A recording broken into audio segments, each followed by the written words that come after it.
Good morning, students. This is your fourth poem, The Lake Isle of Innisfree. Student, this poem is composed by Yeats, William Butler Yeats. Student, this is the lyric. It is a very musical poem. It explores the poet's longing for the peace and tranquility of Innisfree. Innisfree, a place where he spent a lot of time as a boy. उसने अपने बचपन का बहुत सारा time यहाँ पे spend किया था. Innisfree is the name of place. ये एक जगह का नाम है. It is a very quiet place, बहुत ही शांत जगह है. And that is the reason the poet wants to go there. और ये रीज़न है कि पोएट वहाँ पे जाना चाहता है क्योंकि he had spent his childhood in this place. इस प्लेस पे उसने अपना बचपन बिताया था. He has very sweet memories of that place. उसकी बहुत सुंदर यादें हैं, बहुत ही मीठी यादें हैं. That is why he wanted to go back to the lake island of Innisfree. इसलिए वो अपनी बची हुई ज़िंदगी को वहाँ पर बिताना चाहता है. So students, we will read first paragraph, first 4 lines. Okay, I will arise and go now and go to Innisfree and a small cabin built there of clay and wattles made. 9 bean rows will I have there, a hive for the honeybee, and live alone in the bee loud glade. Student, first of all you have to write the meaning. Arise. Arise means get up. Arise means get up. तो poet वहाँ पे रुकना चाहता है. Arise means get up. Innisfree is the name of place. Cabin, a room. Cabin means a room. And clay means mitti, gara. Wattles means twisted sticks for making fences. 9 bean means जो same का बीज होता है, कोई भी beans की सब्जी है ना, बीन्स. Isle is टापू, आइसलैंड. ओके.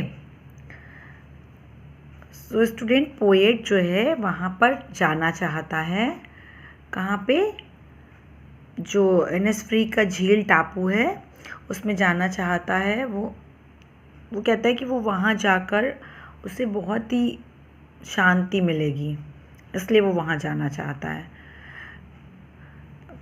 इस पोएम में यही बताया गया कि कैसे हम अपनी लाइफ में बहुत थक जाते हैं, बहुत हैक्टिक लाइफ हमारी जब हो जाती है, तो वो वहाँ पर जाके एक शांति की जगह पे जाके एक केबिन बनवाना चाहता है, एक कमरा बनवाना चाहता है जहाँ पर कि वो शांति से रह सके. आई विल अराइज मतलब मैं get up to the, I have referred to the poet. I is refer for the poet William Yeats. He says that he want to go Innisfree. Over there he will build a small room for himself with clay and small sticks which are used to make the walls or the fences of the cabin, as he will need some food to eat also.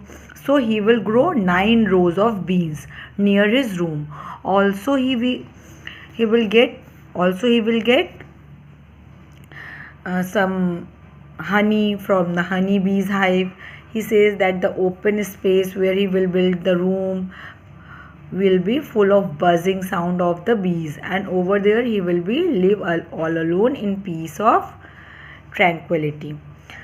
So students, poet want to say कि वो Innisfree में जाना चाहता है.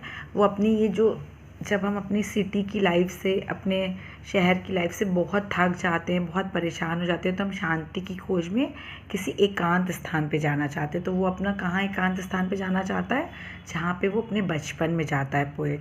तो कहता है वो वहाँ जाएगा, एक केबिन, एक रूम बनवाएगा जो किस चीज़ से बना होगा? मिट्टी और गारे से, जिसकी छत और फेंसेस लकड़ी के डंडों से बनी होगी। और अब खाने के लिए तो कुछ चाहिए, तो वहाँ पे वो सेम के बीज की 9 फलियाँ लगाएगा और शहद के लिए वो बी हाइव बनाएगा, और वो वहाँ पर उनकी आवाज़ों को भी सुनेगा, और फिर वो वहाँ पे अपनी पूरी ज़िंदगी अकेले एकदम रहना चाहता है।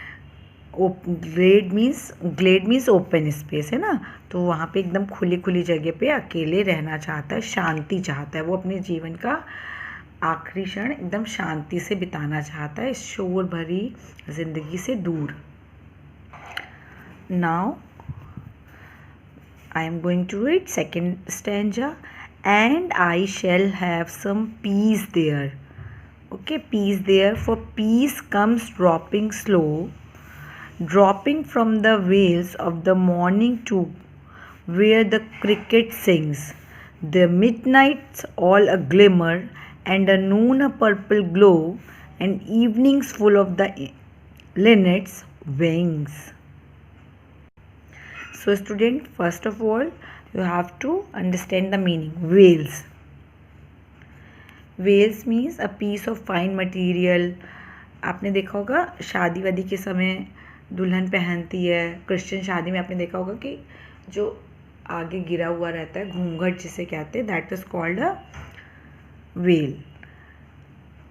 और क्रिकेट एक इंसेक्ट होता है ग्रास हॉपर की तरह, लेकिन उसके छोटे होते। Cricket is the name of the insect. Okay,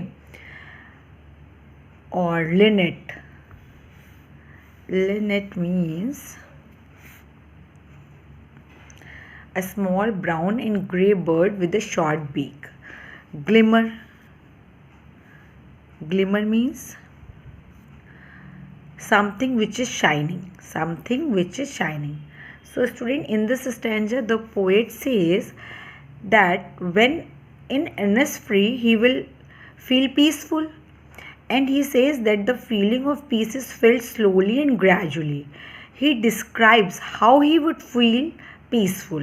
मतलब पोएट कहना चाह रहा है कि वो इस स्टैंजा में बता रहा है कि कैसे वो वहाँ पर फ्री रहेगा।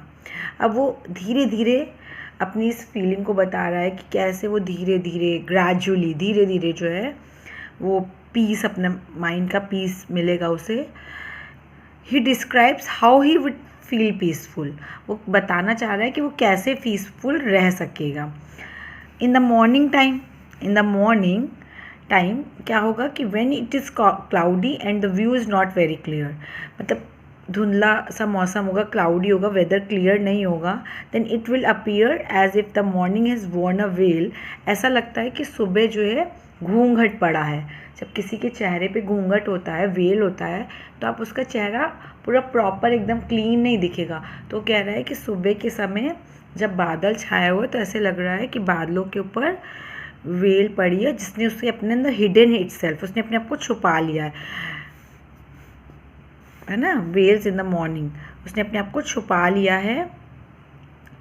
Looking at this scene will make him feel, और ये चीज़ उसको शांति देती है। फर्दर फिर बाद में वो क्या कहता है, when the male cricket insect will sing a song, जब नर क्रिकेट अपना गाना बजाता है, that sound will bring him it peace, तो इससे ये शांति भी। आपने देखा होगा सन्नाटा जब रहता है तो कोई आवाज़ बुन बुन बुन बुन बहुत तेज़ होती है, तो उसको वो भी शांति दे रही है। और ऑल्सो एट मिड नाइट, और मिड नाइट के समय जो इनिस्फ्री होता है, वो ऐसे लगता है कि twinkling star in the open sky. तो जो ये वो बता रहा है कि ये वो चीज़ें होती हैं जो उसे शांति देती हैं।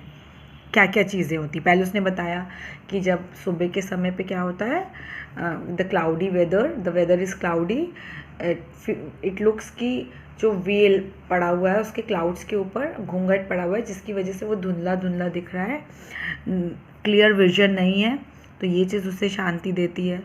This this thing give him peace. फिर उसके बाद उसने बताया कि जो क्रिकेट की साउंड होती है ना, वो उसको शांति देती है। और फिर उसने बताया कि मिडनाइट में जो रात में तारे चमकते हैं तो ये शाइन भी उसको, ग्लिमर, वो भी उसे शांति देते हैं। और जब सनलाइट होती है आफ्टरनून के समय and Noon a purple glow, तो जो सनलाइट होती है वो कैसी होती है, थोड़ी सी पर्पलिश ग्लो होती है। It is also gives him peace, ये भी उसे पीस देती है। During the evening full of linnet swing, तो वो देखता है कि during the evening when he will see the linnet bird flying in the sky then also he feel peaceful, तो वो जब उन्हें उड़ते हुए देखता है तो ये चीज़ भी उसे शांति देती है। Okay, this then also he will feel peaceful. This is the last stanza I am going to explain you. I will arise and go now for always night and day. I hear the lake water lapping with low sounds by the shore. While I stand on the roadway on the pavement grey, I hear it in the deep heart core. Night and day, all the time. Night and day means all the time, okay? Lapping, striking. Heart score, the innermost part of the heart. In the last stanza, the poet want to say that now he will stand up and go to Innisfree because all the time the sound of the lake water striking the shore repeats in his mind, means poet's mind. This sound attracts him toward the lake wherever he is, either standing on the roadway, on the grave pavement, or colored pavement. He hears the sound deep in the innermost part of his heart score, innermost part of the heart. So student, in the last stanza poet want to say कि वो एक ऐसा रुख ले लेगा, Innisfree जाएगा, क्योंकि इस समय झील के पानी के शोर की आवाज़ वो जो है इसके दिमाग में दोहराती है। इसके अलावा झील की आवाज़ झील की ओर आकर्षित करती है। इसके अलावा जब भी सड़क के किनारे, पेवमेंट मीन्स फुटपाथ, तो फुटपाथ पे खड़ा होता है या रोड पे खड़ा रहता है तो अपने दिल के एकदम अंदर के हिस्से में उस आवाज़ को सुनता है जो उसे बहुत ही ज़्यादा शांति देती है। तो मतलब इस पोएट जो है इसमें पूरा यही बताया गया बेटा कि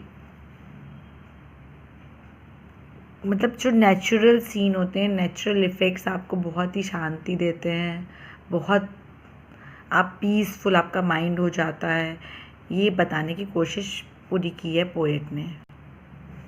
so student, the gist of the poem is that कि वो इनिस्फ्री में पूर्ण मानसिक शांति उसे प्राप्त होगी। ही गेट फुल माइंड पीस। वो अर्ली मॉर्निंग के टाइम को इन्जॉय करेगा, रात के समय वो जैसे टिमटिमाता है वो टाइम इन्जॉय करेगा, उसे पीस देगा।